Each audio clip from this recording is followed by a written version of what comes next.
Monsters Monster by Patrick McDonald.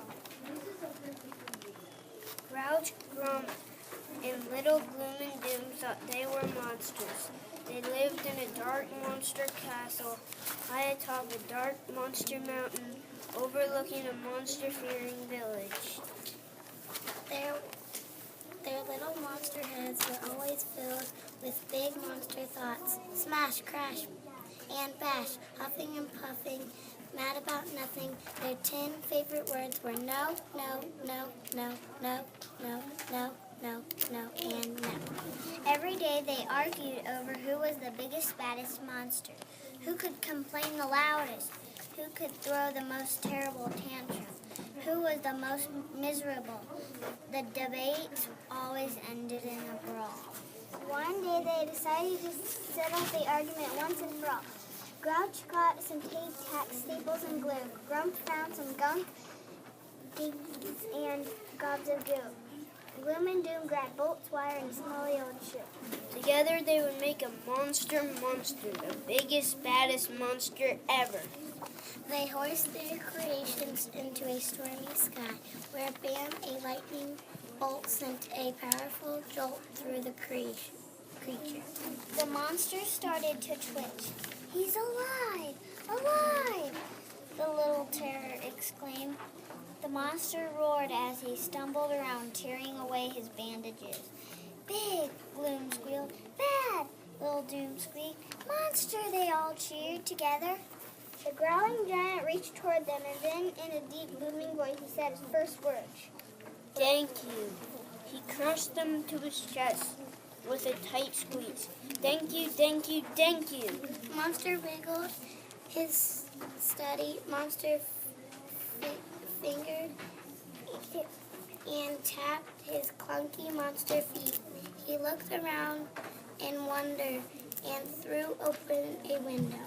A room filled with warm, early dawn light, bird songs, and dewy fresh air. Monster smiled and let out a little giggle. "What do you think you're doing?" cried Grouch. Monster bounced about the room, gently greeting the many spiders, rats, bats, and snakes around him. "No, no, no, no," shouted the group. "You're supposed to be a monster." But Monster didn't think he was a monster. He didn't think he was anything. But thankful to be alive. Monster became still, sniffing a hint of sweetness in the morning air. Suddenly he let out a roar and smashed through the dungeon wall. "Ha ha!" Grouch laughed. "He's finally coming to his senses." Yes, yes, shouted Grump. "He's off to make mayhem in the village. He's going to smash, crash, and bash," cried Gloom and Doom. The rascal dashed after Monster, trying to keep up with his long stride down the mountain. "Monster, Monster!" they cheered after him. The village bakery was just opening for the day when Monster prowled through the front door. Grouch, Grump, and Little Gloom and Doom anxiously waited outside of the shop, peering through the dusty window. "Big," whispered Gloom. "Bad," whispered Doom. "Shh, shh," begged Grump. "I want to hear the howls and yells." There was a tense quiet, and then finally from inside the bakery they heard, "Thank you." Monster appeared clutching a white paper bag, and they turned and headed out of town toward the sea. After him the trio cried, "Monster, Monster, Monster," slowly knelt down on the soft, cool sand.